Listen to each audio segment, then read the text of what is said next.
कौमी असम्बली का इजलास कब होगा, तारीख सामने ना आ सकी। सदर ममलिकत ने अभी तक कौमी असम्बली इजलास बुलाने की एडवाइस पर दस्तखत ना किए। सदर ममलिकत का मौक़िफ़ है, कोई भी एडवाइस 15 दिन तक रोकने का आईनी इख्तियार रखता हूँ। आइन के तहत कौमी असम्बली का इजलास 29 फरवरी को लाज़मी बुलाना पड़ेगा। 29 फरवरी को इजलास हुआ तो 9 मुंतखब अरकान हल्फ उठाएंगे। उसी दिन नए स्पीकर कौमी असम्बली के इंतखाब का शेड्यूल जारी होगा। 2 मार्च को स्पीकर और डिप्टी स्पीकर का चुनाव होगा। कायदे ऐवान का इंतखाब 4 मार्च को किया जाएगा। 29 को तो जहाँ जहाँ भी जनरल इलेक्शंस हुए हैं वो पूरे पाकिस्तान में हुए हैं। जो असम्बली या नेशनल असम्बली अगर सदर नहीं बुलाते, किसी सूबे का गवर्नर नहीं बुलाता, उसका यही होगा कि 29 को ऑटोमेटिकली इजलास हो। आईनी तौर पर 21 रोज में स्पीकर इजलास बुला सकता है। रहनुमा नून लीग इसहाक डार कहते हैं, सदर ने इजलास ना बुलाया तो 29 फरवरी को स्पीकर खुद इजलास बुला सकता है। सूबों में अगर गवर्नर इजलास नहीं बुलाता तो वहां भी यही उसूल लागू होगा। इरफान सिद्दीकी ने कहा, आरिफ अलवी का दौर अफसोसनाक गैर जमहूरी वारदातों से भरा पड़ा है। सुप्रीम कोर्ट उनकी आइन शिकनी पर मोहर लगा चुकी। अता तारड़ बोले, सदर अपने ओहदे से इंसाफ नहीं कर सके। ऐवाने सदर साजिशों का गढ़, सदर पीटीआई के वर्कर बने हुए हैं। मैं हैरान हूं कि कौमी असेंबली के इजलास के ऊपर अभी तक सदर ममलिकत कोई फैसला नहीं कर सके और सदर साहब इजलास बुलाने से गुरेजा हैं। तो सदर साहब सिर्फ और सिर्फ जमहूरियत को नुकसान पहुंचाने के लिए वो पीटीआई के वर्कर बने हुए हैं। वो गौहर खान से मुलाकातें करते हैं, वो पीटीआई के अरकान को ऐवान सदर बुलाते हैं और ऐवान सदर इस वक्त साजिशों का एक गढ़ बना हुआ है। पीपल्स पार्टी ने सदर की जानिब से इजलास ना बुलाना इख्तियारात का नाजायज इस्तेमाल करार दे दिया। शासिया मरी ने कहा कि सदर एक शख्स की वफादारी की बजाय आइन की पासदारी करे। सदर माजी की तरह आइन से खेलने से गुरेज करे। सदर की हर आइन शिकनी की तारीख का हिस्सा रहेगी।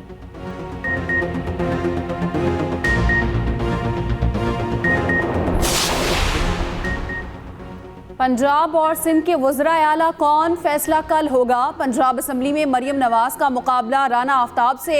नून लीगी और सुन्नी काउंसिल के उम्मीदवार के कागजात दुरुस्त करार। नून लीग की पोजीशन मजबूत, 220 से ज्यादा अरकान की हिमायत हासिल। सुन्नी इत्तेहाद काउंसिल के 100 के करीब हिमायती। सिंध असम्बली में मुराद अली शाह और अली खुर्शीदी मद्दे मुकाबिल। मुराद अली शाह पीपल्स पार्टी, अली खुर्शीदी MQM के उम्मीदवार। कागजात जमा, मुराद अली शाह जीत की सूरत में तीसरी बार वजीर आला सिंध बनेंगे। पीपल्स पार्टी की मुतफिका वजीर आला सिंध लाने की कोशिश।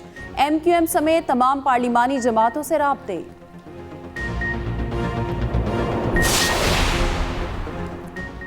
पंजाब में किस किस को विजारत मिलेगी। 25 रुकनी काबीना की तश्कील के लिए नामों पर मुशावरत जारी। नून लीग को 20, पीपल्स पार्टी और काफ लीग को 2-2 विजारतें मिलेंगी। एक वजीर IPP से भी लिया जाएगा। पीपल्स पार्टी के सैयद अली हैदर गिलानी को विजारत मिलने का इम्कान। काफ लीग के चौधरी शाफे हुसैन भी काबीना का हिस्सा होंगे। नून लीग के मुमकिना वज़रा में मरियम औरंगजेब, सलमान रफीक, इमरान नज़ीर, बिलाल यासीन शामिल। मुज्तबा शुजाउर रहमान, शेर अली गोरचानी, राना इकबाल को भी वजीर बनाया जाएगा। मंशा भट्ट, अज़मा बुखारी और तनवीर असलम मलिक भी काबीना का हिस्सा होंगे।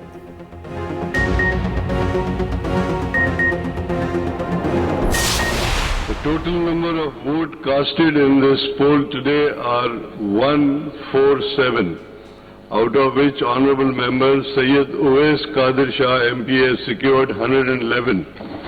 बहुत बहुत मुबारक हो आपको। I declare Honourable Member Anthony Naveed MPA, who has secured the highest number of votes, to have been elected as Deputy Speaker of the Provincial Assembly of Sindh. Peoples Party के Awais Qadir Shah speaker, Anthony Naveed deputy speaker Sindh assembly मुंतखब। Speaker और deputy ने 111 vote हासिल किए। MQM की Sophia Saeed और राशिद खान को 36 vote मिले। 147 अरकान ने वोट कास्ट किया, एक वोट भी मुस्तरद ना हुआ। ऑपोजिशन अरकान ने वोटिंग में हिस्सा ना लिया। दोनों अहदेदारों ने हल्फ उठा लिया। PTI के हिमायत याफ्ता नौआजाद और जमात इस्लामी के एक रुकन ने हल्फ उठा लिया। नामजद वज़ीर आला मुराद अली शाह की नौमुंतखब स्पीकर को मुबारकबाद कहा। सिंध ने हमेशा पाकिस्तान खप्पे का नारा लगाया। सिंध इंशाअल्लाह पाकिस्तान को बचाएगा। उधर सिंध असम्बली में दूसरे रोज भी ख्वाबों के मजे।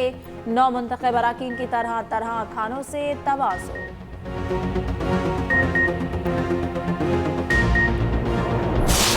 अपने अंदरूनी मामलात में IMF हो, वर्ल्ड बैंक को, किसी को इंटरफेरेंस करने नहीं देंगे। फंजियार वली जो प्रोटेस्ट कर रहा है, किसके खिलाफ कर रहा है? खैबर पख्तूनख्वा में। खैबर पख्तूनख्वा में 113 मेंबर थे जिनमें इनकी इलेक्शन हुई, 92 उन लोगों ने विन की है, 45 उनके MNA थे, 40 उन लोगों ने विन किया। तो क्या आप उसको क्या कहेंगे? धांधली कहेंगे या क्या कहेंगे? बानी PTI का IMF को खत लिखना अंदरूनी मामलात में मुदाखलत है। रहनुमा पीपल्स पार्टी खुर्शीद शाह की मीडिया से गुफ्तगू। कहा, पीपल्स पार्टी वफाकी हुकूमत में शामिल नहीं होगी, कानून साजी और दीगर मामलात में हुकूमत से ताउन करेंगे। KP में ANP किसके खिलाफ एहतजाज कर रही है?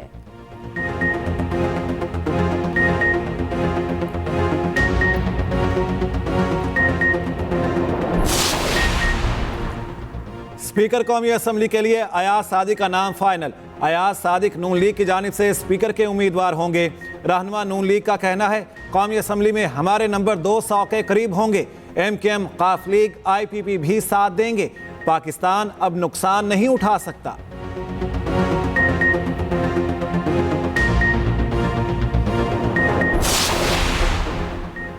IMF को खत, बानी PTI का कौमी जुर्म होगा। ख्वाजा साद रफी कहते हैं कि तारीख के सफर में 2018 को भूला दिया जाए, ये नहीं हो सकता। बानी PTI ने मुखालिफिन के खिलाफ झूठे मुकदमात बनाए, सियासी मुखालिफिन के खिलाफ साजिश की गई। नफरत और तकसीम मुल्क को मजीद कमजोर करेगा।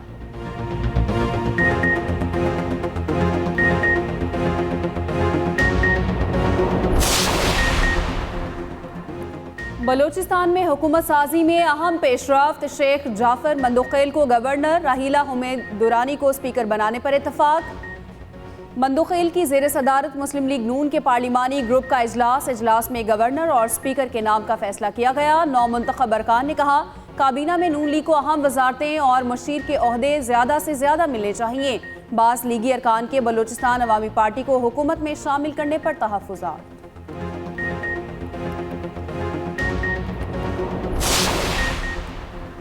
हुकूमत में शामिल हों या अपोजिशन में बैठें, MKM राब्ता कमेटी का मुशावरती इजलास। उसूली मौक़िफ़ नहीं माना जाता तो अपोजिशन बेहतर है।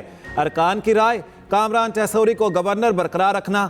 आईनी तरमीम मुत्तहदा का उसूली मौक़िफ़। नून लीग के साथ मुज़ाकरात के बाद हतमी फैसला होगा।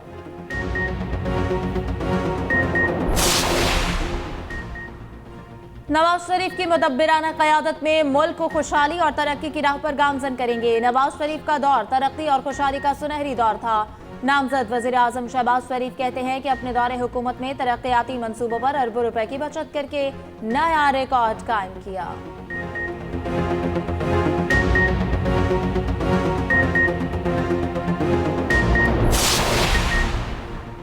तहरीक इंसाफ के इंट्रा पार्टी इलेक्शन के लिए कागजाती नामजदगी जमा। Barrister Gohar chairman, Umar Ayub general secretary के उम्मीदवार।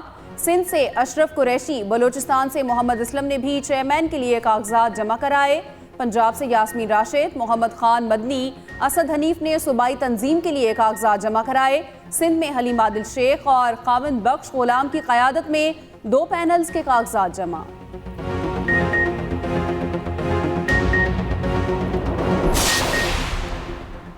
नामुंतखब MNAs की तनख्वाहों और मराद के लिए 1.5 अरब के बजट की सिफारिश।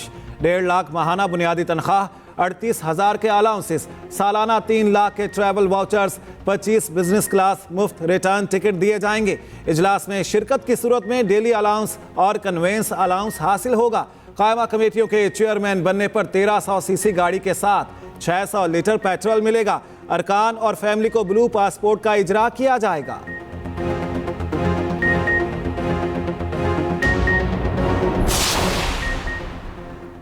इंतखाबी नताज के खिलाफ कोयटा में 4 जमाती इत्तेहाद का धरना खत्म। इत्तेहाद 17 रोज से DC ऑफिस के सामने एहतजाजी धरना दिए हुए था। शुरका का कहना है कि 28 फरवरी को बलूचिस्तान असम्बली के सामने एहतजाज किया जाएगा।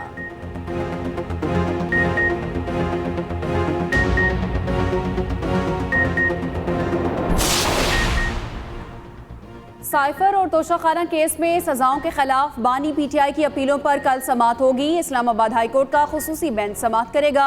चीफ जस्टिस आमिर फारूक और जस्टिस मियां गुल हसन औरंगजेब बेंच का हिस्सा। तोशाखाना केस में बुशरा बीबी, साइफर केस में शाह महमूद की अपील पर भी समाअत होगी।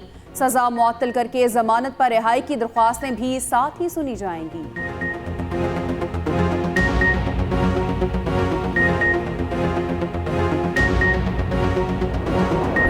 HBL PSL 9 का पहला high scoring match. Peshawar Zalmi का लाहौर कलंदर्स को जीत के लिए 212 रन का हदफ। ज़ल्मी के बैटर्स ने छक्कों की बारिश कर दी। साइम अयूब ने 55 गेंदों पर 88 रन की इनिंग खेली। रोवन पावल ने 20 गेंदों पर 46 रन बना डाले। बाबर आजिम की भी 2 गेंदों से 50 रह गई, 48 रन बनाए। शाहीन आफरीदी ने 3, जहांदाद खान ने 1 विकेट ली। पहले मैच में मुल्तान सुल्तान्स ने होम ग्राउंड पर कोयटा ग्लैडिएटर्स को 13 रन से शिकस्त दे दी। 180 रन के हदफ के ताक़ुब में मुल्तान की टीम 167 रन बना सकी। ख्वाजा नाफे 36 रन के साथ टॉप स्कोरर रहे। मोहम्मद अली और डेविड विले की 3-3, आफताब इब्राहिम की 2 विकेटें। शिकस्त खुर्दा लाहौर कलंदर्स को एक और धचका। Fast bowler Haris Rauf injury का शिकार होकर इवेंट से बाहर।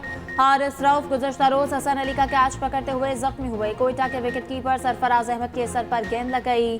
CT scan clear. टीम के साथ कराची जाएंगे।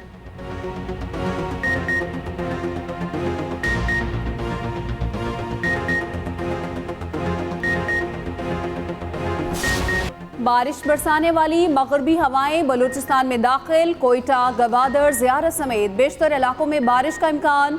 पहाड़ों पर बर्फबारी होगी। पंजाब और खैबर पख्तूनख्वा में बादल बरसेंगे। सिंध के मुख्तलिफ इलाकों में कल गरज चमक के साथ बारिश मुतवक्के। उधर मलकाए कोहसार मरी में बर्फबारी, हर तरफ सफेदी छा गई। वीकेंड पर सयाहों का रश, शहरियों की बर्फ में अटकेलियां।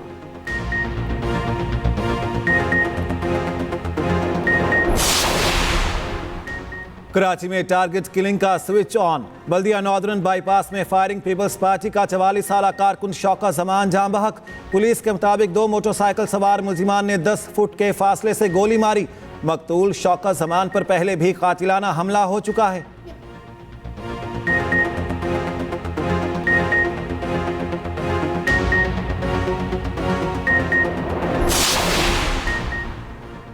कराची में डाकू राज, शहरी निशाना। मलीर में डाकुओं ने घर के वाहिद कफील की जान ले ली। लियाकत मार्केट में डकैती मज़ाहमत पर फायरिंग। 35 साल नबील दौरान इलाज दम तोड़ गया। मकतूल को शेरशाह में सुपुर्द खाक कर दिया गया। नबील 4 बहन भाइयों में सबसे बड़ा और घर का वाहिद कफील था। मकतूल की 1 साल कबल शादी हुई, 3 माह का बेटा था।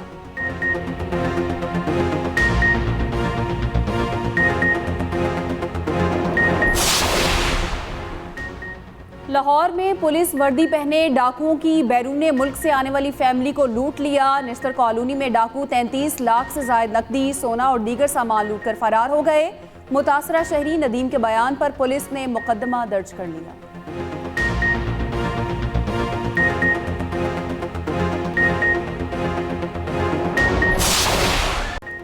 रावलपिंडी पुलिस आपे से बाहर। पुलिस गर्दी का चौथा वाकया। सादिकाबाद में पुलिस और डॉल्फिन एहलकारों का नौजवानों पर सरेआम तशद्दुद। पुलिस एहलकार हवाई फायरिंग भी करते रहे। फुटेज सामने आ गई। उधर बुजुर्ग खातून पर तशद्दुद करने वाला ASI गिरफ्तार, मुकदमा दर्ज। इम्तियाज नासिर नौकरी से भी फारिग।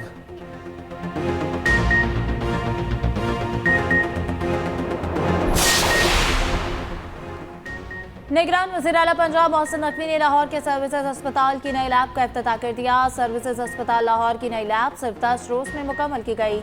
निगरान वज़ीर आला पंजाब मोहसिन नकवी ने कहा कि इंतहाई कम वक्त में बेहतरीन लैब और कलेक्शन सेंटर का क़याम खुश आइंद है। नई लैब और कलेक्शन सेंटर से इदारे को रेवेन्यू भी मिलेगा।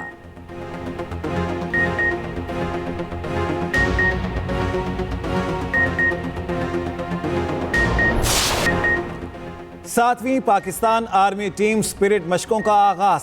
ISPR के मुताबिक मशकें नेशनल काउंटर टेररिज्म सेंटर पबी में जारी हैं।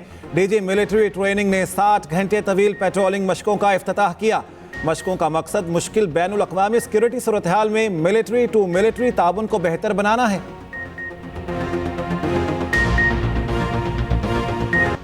इसराइल जुल्म बर्बरियत से बाज न आया। सहूनी फोर्सेस की गजा में शदीद बमबारी। 24 घंटे में मजीद 86 फलस्तीनी शहीद।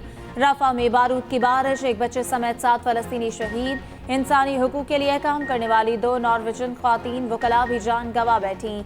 हमास की जवाबी कार्रवाई, इसराइली मेजर मारा गया। इसराइल के लेबनानी इलाकों में भी हमले जारी। दूध की कमी के बायस 2 साला फलस्तीनी बच्चा शहीद हो गया। उधर इसराइल में नेतन्याहू की हुकूमत के खिलाफ मुहिम शिद्दत पकड़ने लगी। तेल अवीव में हजारों शहरियों की नेतन्याहू के खिलाफ रैलियां।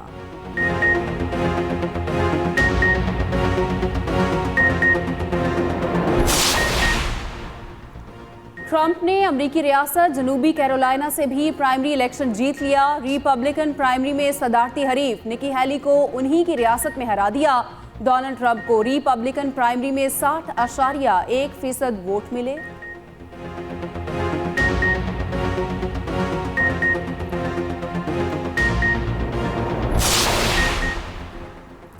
चेयरपर्सन स्पेशल ओलंपिक्स रौनक लाखानी को काविशें रंग ले आईं। निगरान वज़ीर आला सिंध ने Special Olympics health athletes programme के लिए 5 बिलियन की ग्रांट मंजूर कर ली। ग्रांट सालाना बुनियादों पर आइंदा 5 साल के लिए मिलेगी। रौनक लाखानी का फैसले पर निगरान सिंध हुकूमत को खराज तहसीन। कहा, खुसूसी बच्चों को तरबियत के बेहतर मौके मैसर आएंगे।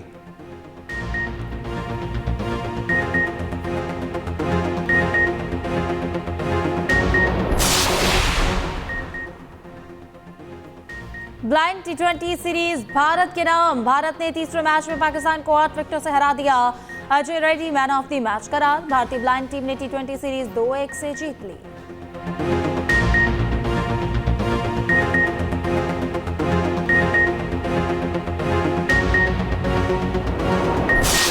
उन्नीसवीं चोलिस्तान जीप रैली जैन महमूद के नाम। जैन महमूद ने 462 किलोमीटर का फासला 3 घंटे 51 मिनट में तय किया। जाफर मक्सी दूसरे और साहिबजादा सुल्तान तीसरे नंबर पर रहे। उधर सहराए चोलिस्तान में एक कल्चरल नाइट का इनेकाद। कला दड़ावर में शानदार आतिशबाजी का मुजाहिरा। नामवर गुलकारों की परफॉर्मेंस।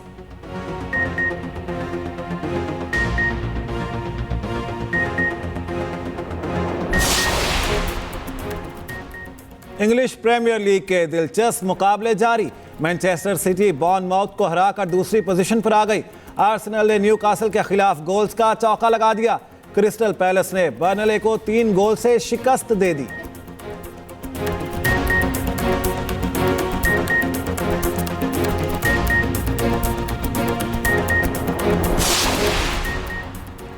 कराची में 4 रोजा कैटल शो का आखिरी रोज। खूबसूरत मवेशी, नायाब परिंदे शहरियों की तवज्जो का मरकज। बच्चे गायें, बकरों और परिंदों के साथ तस्वीर बनवाते रहे।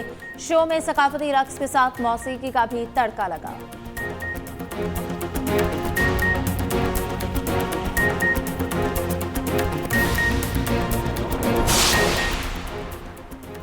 अलहमरा आर्ट्स काउंसिल लाहौर में लिटरेचर फेस्टिवल तमाम रानाइयों के साथ खत्म। आखिरी रोज 24 सेशन। मारूफ अदीबों, फनकारों, शोरा के साथ नशिस्तें।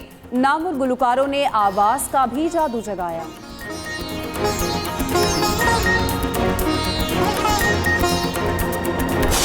HMM के खालिक पर बनी फिल्म ओपनहाइमर का एक और एजाज। गिल्ड अवार्ड्स तकरीब में 3 अवार्ड्स अपने नाम कर लिए। बेहतरीन कास्ट, बेहतरीन मरकजी किरदार और सपोर्टिंग किरदार का अवार्ड जीत लिया।